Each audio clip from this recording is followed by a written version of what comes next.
नमस्कार, मैं हूं प्रवीण और आप देख रहे हैं इंडिया टाइम 24 न्यूज। अब लोग ये कहने लगे हैं कि अगर सिखों या सरदारों ने सरकार के खिलाफ कुछ बोला या आवाज उठाई तो उन्हें खालिस्तानियों के साथ जोड़ दिया जाएगा। अगर मुसलमानों ने आवाज उठाई तो उन्हें पाकिस्तानियों के साथ जोड़ दिया जाएगा। अगर किसानों ने आवाज उठाई तो कहा जाएगा कि वो विपक्ष के लोग हैं। छात्र आवाज उठाते हैं तो उन्हें देशद्रोही कहा जाता है। ये तमाम ऐसी कैटेगरीज हैं कि सरकार के खिलाफ बोलने वाले लोगों को इन सभी चीजों से जोड़ दिया जाता है। अब अगर हिंदू धर्म के अंदर ही ऐसे लोग जिन्होंने देश का नाम रोशन किया हो पूरी दुनिया में, वो लोग अगर सरकार के खिलाफ कुछ कहते हैं तो उन्हें कहा जाता है कि वो देश की छवि खराब कर रहे हैं। देश के पहलवान 6 दिनों से जंतर मंतर पर धरने पर बैठे हुए हैं। मजाल है किसी नेशनल मीडिया की कि उनकी खबर दिखा दे, मजाल है किसी की कि ब्लैक एंड व्हाइट में उनकी पूरी स्टोरी दिखा दे। उन्हें दिखा रहे हैं तो सिर्फ हम जैसे सोशल मीडिया चैनल, पोर्टल्स, और इसी वजह से लोग उनके साथ जुड़े हुए हैं। अब उन्हें कहा जा रहा है कि वो देश की छवि खराब कर रहे हैं। ये देखिए, ये आज का अखबार मैं आपके लिए लाया हूं और नवभारत टाइम्स है। इसमें लिखा है, ओलंपिक संघ ने कहा धरने से देश की छवि खराब हो रही है। और ऐसे ही खबरें आज भारत के तमाम अखबारों में छपी हुई हैं, आप देख सकते हैं। अब पीटी ऊषा कहती है कि देश की छवि खराब कर रहे हैं भारतीय पहलवान। पीटी ऊषा जो खुद एक भारतीय खिलाड़ी है, कह रही है कि पहलवान जो यौन शोषण का आरोप लगा रहे हैं, जो बीते कई दिनों से धरने पर बैठे हैं, वो देश की छवि खराब कर रहे हैं। अब बताइए क्या कहा जाए। मुझे लगता है कि पत्रकारिता ऐसी होनी चाहिए जो समाज के हर पहलू को दिखाए, सरकार की आलोचना भी दिखाए, सरकार के अच्छे काम भी दिखाए, विपक्ष की बात भी दिखाए, सरकार का जवाब भी सुनाए, किसान की राय भी दिखाए और सरकार रुख भी सामने रखे। लेकिन आपने देखा होगा कि कई मीडिया चैनल्स इन खिलाड़ियों की कवरेज ही नहीं कर रहे, जबकि ये एक गंभीर विषय है।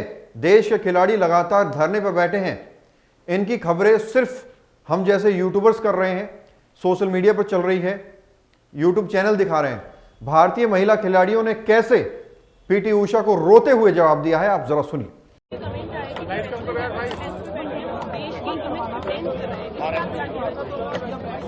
ये बात सुन के बहुत दुख हुआ, क्योंकि एक महिला खिलाड़ी हो के वो महिला खिलाड़ियों की नहीं सुन रहे हैं। हम बचपन से उनको फॉलो करते आए हैं, कहीं ना कहीं उनसे इंस्पायर्ड भी हुए हैं कि उन्होंने देश के लिए इतना अच्छा किया है और हमें उनसे प्रेरणा भी मिली है। लेकिन एक महिला हो के अगर वो ये बात बोल सकते हैं ना, तो मतलब कहाँ डिसिप्लिन कर दिया। हम तो शांति से यहाँ बैठे हैं और हम बैठते भी नहीं यहाँ। अगर हमारी सुनवाई हो जाती तो 3 महीने वेट करने के बाद भी सुनवाई नहीं हुई, इसीलिए हमें ये मजबूरन करना पड़ रहा है।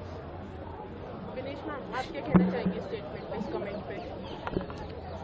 देखिए, पहले तो हम संविधान, अपने हिंदुस्तान के संविधान में रहते हैं, हम स्वतंत्र भारत के नागरिक हैं और हम कहीं भी जा सकते हैं, आ सकते हैं। लेकिन अगर सड़क पे बैठे हैं तो हमारी कुछ मजबूरियां ही रही होंगी। किसी ने हमारी नहीं सुनी, चाहे स्पोर्ट्स मिनिस्ट्री है, चाहे IOA है। किसी ने जब नहीं सुना तब हम देश की जनता के सामने आया कि देखो हमारे को कोई नहीं सुन रहा है, हम इतने मेडल्स लेके आ रहे हैं।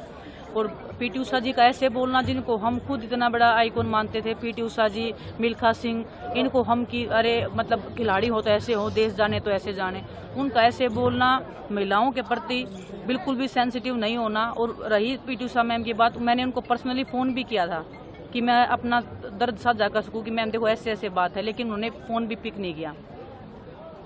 तो अभी उनका ऐसा बोलना, 3 महीने से हम वेट कर रहे हैं सब्र का। जब इम्तिहान खत्म हो गया, 3 महीने से क्या हमें न्याय नहीं मिला? अगर पीटी ऊषा मैम के साथ कुछ ऐसा हुआ होता तो क्या वो इतना लंबा वेट कर लेते?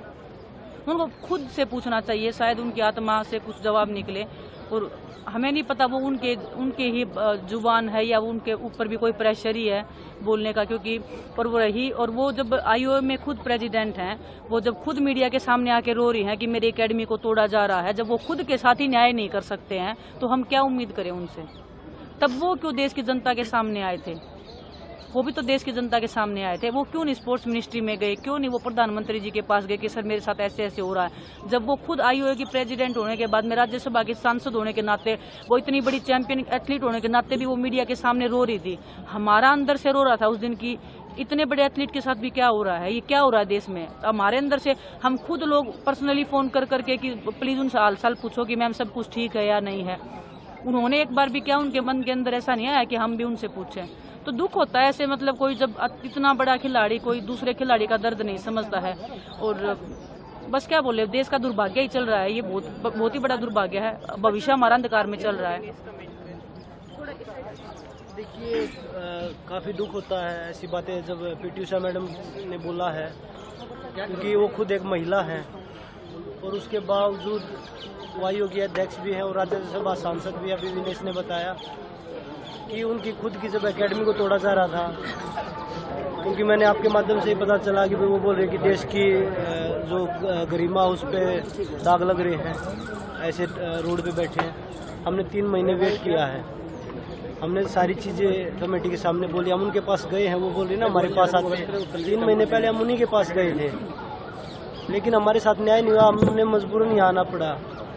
क्योंकि 3 महीने में क्या किया, उनके सोर्सेज चल रहे हैं हर जगह, तो कि भाई सोर्सेज ये बोल रहे खिलाड़ियों ने कुछ नहीं बताया, ये तो निर्दोष है। वो दोबारा से फेडरेशन को रन कर रहे हैं।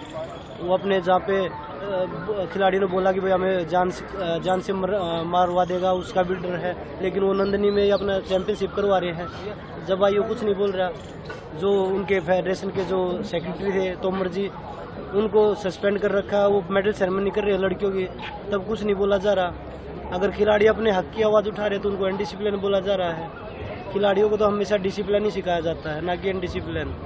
और मैडम खुद जब ट्वीट कर रही थी तब देश की इज्जत पे कोई बात नहीं आ रही थी। वो भी तो चुपचाप जाके मिल सकती थी। आपके पास तो पावर है, राज्यसभा से आप सांसद भी हैं, आयोग के अध्यक्ष भी हैं, आपके पास तो पावर है। हमारे पास तो कोई पावर भी नहीं है, हम किसको जाके बताएं सीधा। हमारे तो कोई फ़ोन भी नहीं उठाता कि हम फ़ोन करके एक आदमी को तो बता सकते हैं। खेल मंत्री जी बोल रहे कि हमने 12 घंटे खिलाड़ियों से ये फिल्म अभिनेत्री उर्मिला टैगोर महिला पहलवानों के समर्थन में आई है। क्या कहा उन्होंने, दिखाएंगे एक छोटे से ब्रेक के बाद। लालवानी साड़ीज एंड ज्वेलर्स, सोने की सुंदरता और चांदी की चमक के साथ प्योरिटी का पूरा भरोसा। सूट साड़ी, लहंगा गाउन्स व हैंडमेड कॉस्ट्यूम्स का भव्य शोरूम। तिलक नगर मेट्रो स्टेशन के पास एक छत के नीचे कॉस्ट्यूम्स एंड ज्वेलरी का शानदार collection. Full collection of hallmark gold, diamond, silver jewellery, wedding sari and lehenga choli. अधिक जानकारी के लिए कांटेक्ट करें Lalwani sarees and jewellers 9810001437, shop number 2, new market, opposite Tilak Nagar metro station, नई दिल्ली 10018। ब्रेक के बाद आपका स्वागत है। उर्मिला टैगोर ने महिला खिलाड़ियों के समर्थन में क्या कुछ कहा, अब जरा सुनिए। नमस्कार। इस देश की बेटी और आप और मेरे घर में बैठी हुई हर एक बेटी और बहन, सबकी तरफ से आज आपसे बात कर रही हूँ। आज तीसरा दिन है जब हमारे देश की वो बेटियां जिन्होंने इस देश को मान सम्मान और कई मेडल्स लाए, वो बेटियां जंतर मंतर पर बैठी हुई है, रास्ते पर धरना लगा के बैठी हुई है ताकि उनके साथ न्याय हो, न्याय की भीख मांग रही है। ऐसे देश में जहां पर देवी जैसा दर्जा दिया जाता है हर एक लड़की को, हर एक औरत को, क्या ये सही है कि ये लड़कियां जिनके लिए इतनी मुश्किल होगी, किसी भी लड़की के लिए ये बात बाहर समाज में आकर मानना इसको कि उनके साथ सेक्सुअल हैरेसमेंट हुई है, ये बहुत बड़ी बात होती है जब एक लड़की आवाज उठाती है। आज ये लड़कियां आवाज उठा रही है अपने क्षेत्र में हुई सेक्सुअल हैरेसमेंट के बारे में। कल को ये सारी चीजें दूसरी लड़कियों के साथ भी हो सकती है, कई अन्य जगहों पे हो सकती है, दूसरे क्षेत्रों में हो सकती है। ये लड़कियों के ऊपर अगर आज न्याय नहीं हुआ तो बहुत बहुत देर हो जाएगी। और मैं आप सबसे पूछना चाहती हूँ कि ये लड़कियां जब वो मेडल्स लेकर आती हैं और हम में से हर कोई उनके बारे में गौरव के शब्द निकालता है, उनके साथ सारे मिनिस्टर आगे पीछे भागते हैं ताकि उनके साथ फोटो निकाल के ट्वीट कर सके, आज वो सब कहाँ हैं? वो सब मीडिया के लोग कहाँ हैं जब छोटी छोटी चीज़ों को बड़ी बड़ी खबरें बनाकर लोगों तक पहुँचाते हैं? क्या ये मीडिया का कर्तव्य नहीं है कि ये जो इतनी बड़ी न्यूज़ है वो हर एक लड़की के लिए आज न्याय मांग रही है तो उनको देश के सामने लाए? और सबसे महत्व की बात, मैं गृह मंत्री और खेल मंत्री से नम्रतापूर्ण निवेदन करना चाहती हूँ कि कृपया इन लड़कियों को न्याय दें, उनकी गुहार सुने, क्योंकि ये उनके कानों के लिए है। क्योंकि जब आप उनके साथ खड़े नहीं होंगे तो इस फील्ड में या किसी भी अन्य फील्ड में बेटी बचाओ इस तरह के नारे देने का क्या मतलब बन जाता है। तो कृपा करके इनके इस न्याय की गुहार को सुनिए और जल्द से जल्द उन तक अपना न्याय पहुंचाइए। जल्द से जल्द आप सब अपना सपोर्ट उन तक पहुंचाइए। जय हिंद। आज इस पूरे मामले पर एक नई अपडेट आई है। सुप्रीम कोर्ट ने देश के शीर्ष पहलवानों की भारतीय कुश्ती महासंघ के अध्यक्ष ब्रजभूषण शरण सिंह द्वारा कथित यौन दुष्टाचार के खिलाफ एक याचिका पर सुनवाई के दौरान दिल्ली पुलिस ने कोर्ट को बताया कि आज ही एफआईआर दर्ज की जाएगी। चीफ जस्टिस ने पुलिस को महिला पहलवानों को सुरक्षा देने का भी निर्देश दिया। पहलवान पिछले कई दिनों से राष्ट्रीय राजधानी में अपना विरोध प्रदर्शन कर रहे हैं। पहलवानों ने भारतीय कुश्ती महासंघ के प्रमुख और भाजपा सांसद ब्रजभूषण शरण सिंह के खिलाफ मामला दर्ज करने के उनके अनुरोध पर तत्काल सुनवाई के लिए उच्चतम न्यायालय का रुख किया था। सुप्रीम कोर्ट ने पहलवानों के अनुरोध पर दिल्ली पुलिस को नोटिस जारी कर कहा है कि उनके आरोपों पर कोई मामला दर्ज क्यों नहीं किया गया अभी तक। तो बात साफ है कि सुप्रीम कोर्ट का अब निर्देश आ चुका है, अब एफआईआर होगी जैसा कि दिल्ली पुलिस का कहना है। लेकिन सवाल यह भी उठता है कि भारत के वो पहलवान